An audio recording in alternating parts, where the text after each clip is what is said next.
Hello বন্ধুরা, আজ আমি তোমাদের কাছে নতুন একটা রেসিপি নিয়ে চলে এসেছি। আজ আমি কেরালা স্টাইলে পনির বানিয়ে তোমাদেরকে দেখাবো। এই পনির রান্না করতে দেখো আমার কী কী লাগছে, তোমাদেরকে দেখো দেখিয়ে দিচ্ছি। এখানে দেখো পনির আমি কিউব করে দেখো কেটে নিয়েছি। পেঁয়াজ দেখো লম্বা লম্বা করে পাতলা পাতলা ঠিক এইভাবে কেটে নিয়েছি। এখানে দেখো কালো সর্ষে রয়েছে, কারি পাতা রয়েছে, কাঁচা লঙ্কা দেখো চিড়ে রেখেছি। এখানে আদা বাটা আছে, রসুন বাটা আছে, আর এক বাটি দেখো নারকেলের দুধ রয়েছে। এই রান্নাটা তোমরা নারকেল তেলে করতে পারো, কিন্তু আমি এখানে দেখো সর্ষের তেলে করছি। কড়াইয়ে দেখো 2 চামচ তেল দিয়েছি। এবার আমি কালো সর্ষে দেখো দিয়ে দিচ্ছি।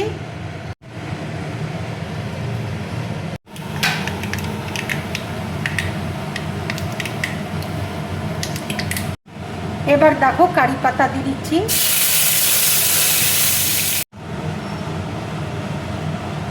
পেঁয়াজ কুচি দেখো দিয়ে দিচ্ছি। কেরালায় তো নারকেল তেলটা বেশি খায়, কিন্তু আমরা একটু সর্ষের তেলটা দেখো ভালোবাসি, সেই জন্য সর্ষের তেলে করছি। পেঁয়াজে দেখো হালকা বাদামি কালার চলে এসছে।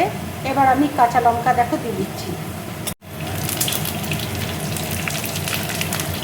হলুদ দেখো দিয়ে দিচ্ছি।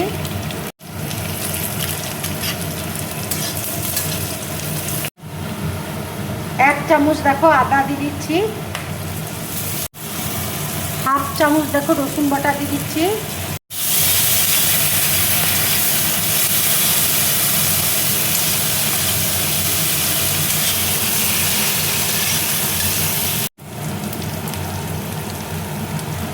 আন্দাজ মতো দেখো নুন দিয়ে দিচ্ছি।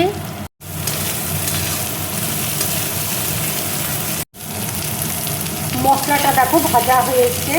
এবার আমি পনিরটা দেখো দিয়ে দিচ্ছি।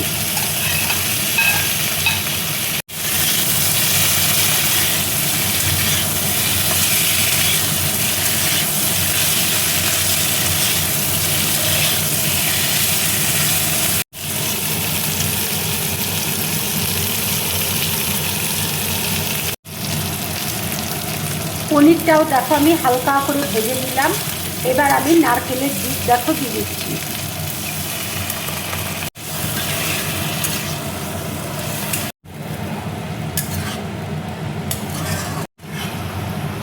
পনিরটা দেখো রান্না হয়ে গেছে। এবার আমি গ্যাসটা অফ করে দিচ্ছি। এইভাবে পনির রান্না করে তোমরা গরম ভাতের সাথে খাবে, রুটি পরোটা লুচির সাথে খাবে, খুব ভালো লাগবে খেতে। যদি আমার এই রেসিপিটা তোমাদের ভালো লাগে তাহলে লাইক করবে, শেয়ার করবে, আর ড্রিম ব্লগ চ্যানেলটাকে সাবস্ক্রাইব করবে। তোমরা বেশি করে কমেন্টস করবে, তাহলে আমার খুব ভালো লাগবে। নমস্কার।